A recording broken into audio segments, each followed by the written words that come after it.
देवती कहती हैं, हे प्रभु,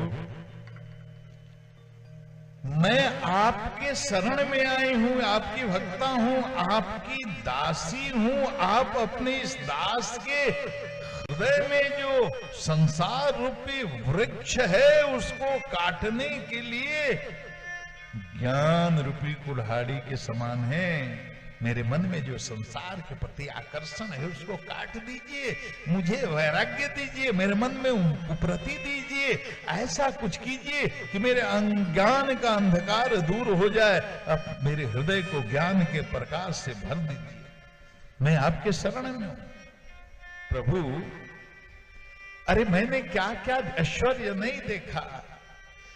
निर्वृणाम नितराम भूमन सनिंद्रिय दर्शनात् जेन संभाव्यमानेन प्रपन्नांधम तमः। प्रभु, हे प्रभु, संसार में मैंने जितना सुख देखा, जितना ऐश्वर्य का भोग किया, वह किसी स्त्री के लिए अलभ्य है, दुर्लभ है।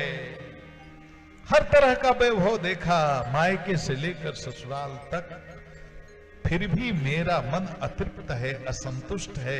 संतुष्टि नहीं हुई, तृप्ति नहीं हुई, शांति नहीं मिली, आनंद नहीं मिला। मेरी आत्मा तृप्त है, बेचैन है, छटपटाहट है, एक भीतर प्यास है, असंतुष्टि है, अशांति है। मुझे शांति चाहिए, मुझे आनंद चाहिए। इतना भोग, इतना ऐश्वर्य देखने के बाद भी मेरा मन तृप्त नहीं है। इस स्टेटमेंट से हम लोगों को ज्ञान लेना चाहिए। हमारे आपके पास है क्या? 2-4-10 लाख रुपया होगा, 2-4-10 बीघा जमीन होगा, उसी से इतना मोह है। देवती कहती है, प्रभु, ये ऐश्वर्य तो किसी स्त्री के लिए दुर्लभ है जो मैंने भोगा, लेकिन फिर भी मेरे मन में तृप्ति है। कपिल जी ने कहा, माता, ये भोग से तृप्ति कैसे होगी? तृप्ति तो तभी आएगी जब पूर्ण से आप जुड़ोगे। पूर्णमदः पूर्णमिदं पूर्णात् पूर्णमुदच्यते पूर्णस्य पूर्णमादाय पूर्णमेवावशिष्यते। पूर्ण से जुड़े बिना कभी भी पूर्णता का भाव हृदय में आएगा नहीं, संतोष आएगा नहीं, तृप्ति आएगी नहीं, शांति आएगी नहीं, आनंद छुएगा ही नहीं। अरे तो बेटा ये कैसे होगा? कहा, मां, मन को मोड़ो, मन को मोड़ो। कहां मोड़ना है मां? बेटा, मन को मोड़ो भगवान की तरफ, आनंद की तरफ मन को मोड़ो, सत्य की तरफ मन को मोड़ो, असत्य की तरफ नहीं। ये प्रिय मार्ग छोड़कर श्रेय मार्ग का यात्रा करो मां। अच्छा, तो मन मुड़ेगा कैसे बेटा? महाराज जी जैसे बोल रहे थे, कहा सत्संग से मुड़ेगा, सत्संग से मिलेगा। तो संत मिले तब तो हम सत्संग करें। संत मिलते कहां हैं? संत को पहचानेंगे कैसे? तो संतों का लक्षण बताया। तितिक्षवः कारुणिका सुहृदः सर्वदेहिनां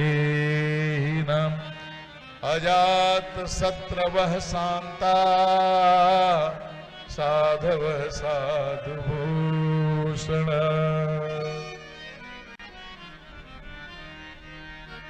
तितिक्षव माने मान में, अपमान में, सम्मान में, गर्मी में, जाड़ा में, अनुकूल परिस्थिति में, प्रतिकूल परिस्थिति में, गाली दो तो, सम्मान दो तो, हर स्थिति में जो अपने चित्त की समता को बनाए रखता हो, अपने समत्व को, स्वभाव को बनाए रखता हो, जिसका चित्त विक्षिप्त न होता, उद्विग्न न होता हो, जिसका चित्त अशांत न होता हो, हर स्थिति में जो सम है वो संत है।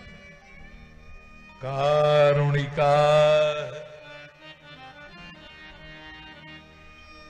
जिसके अंदर करुणा का प्रवाह हो। एक संत थे, नदी में बाढ़ आई थी, बिच्छू बह रहा था। बिच्छू के प्राण बचाने के लिए उनका हृदय तड़पने लगा। हाथ लगा करके बिच्छू को पानी से बाहर निकालना चाहा। बिच्छू ने डंक मार दिया, हाथ हिल गया, बिच्छू फिर पानी में गिर गया। दोबारा हाथ लगाया, निकाल कर इसके प्राण की रक्षा करूं। बिच्छू ने फिर डंक मारा, फिर गिर गया। अब एक आदमी देख रहा था, कहा महाराज ये क्या कर रहे हो, हाथ डाल रहे हो बिच्छू का प्राण बचाने के लिए, बार बार बिच्छू आपके हाथ में डंक मार रहा है और फिर भी इसका प्राण बचाना चाहते हो। साधु ने कहा बिच्छू का स्वभाव है डंक मारना गोपाल चाचा, उसका स्वभाव है आपको डंक मारना, साधु का स्वभाव है उसके प्राण की रक्षा करना। तो संत ने कहा अगर बिच्छू अपना स्वभाव नहीं छोड़ता तो मैं अपना स्वभाव कैसे छोड़ दूं। ये है करुणा, ये करुणा। रोज आपको कोई गाली दे फिर भी वो संकट में आए तो उसकी मदद करो, ये साधुता है। आपके मन में प्रतिशोध का भाव आ गया तो आप साधु नहीं हैं। अच्छा इसने मेरे गाली दिया हम इसको देख लेंगे, तब आप साधु नहीं हैं।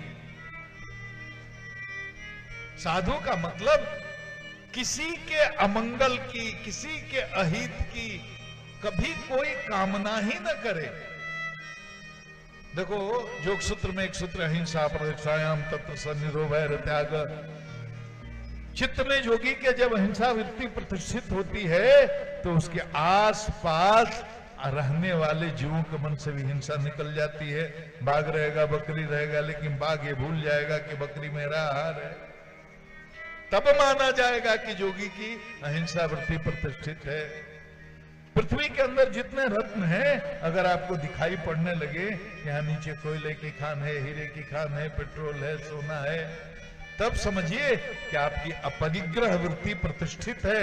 जब तक नहीं दिखाई देता है तब तक मानिए कि आपके अंदर चौर्य वृत्ति है, परिग्रह की वृत्ति है, संग्रह की वृत्ति है, जो बड़ा प्रैक्टिकल चीज है।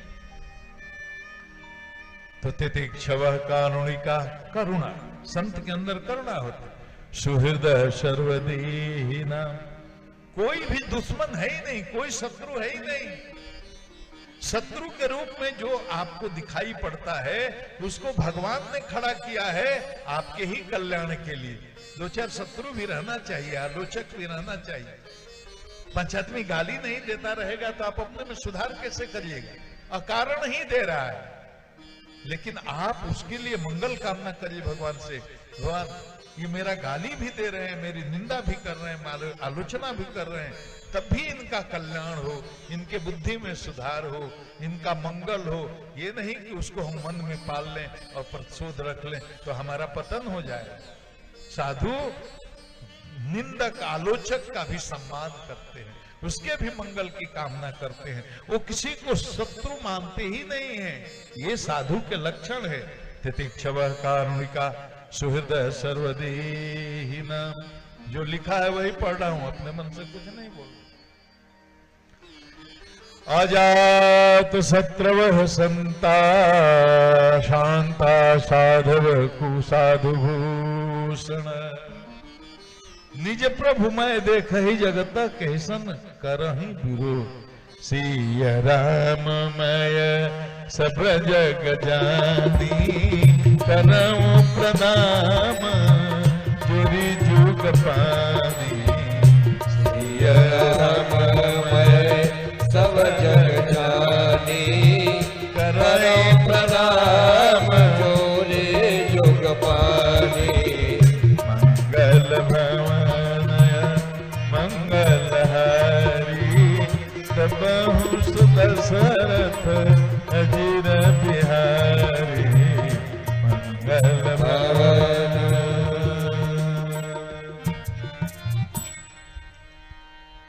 ये संतों के लक्षण बताए, क्यों? उसके अंदर तितिक्षा होती है, करुणा होती है, सबको अपना मित्र मानता है, अजात शत्रु होता है, शांत होता है। क्योंकि अगर हम किसी को शत्रु मानेंगे तो हमारे अंदर शांति नहीं आएगी। किसी की निंदा करेंगे, आलोचना करेंगे, किसी को अकारण गाली देंगे, किसी के प्रति ईर्ष्या का भाव रखेंगे, हमारे अंदर शांति हो ही नहीं सकती। सबको अगर सुहृद मानेंगे तभी हमारे अंदर शांति चित्त में होगी। तो शांतः शांताधवः साधु भूषण, ये संतों के लक्षण बताए।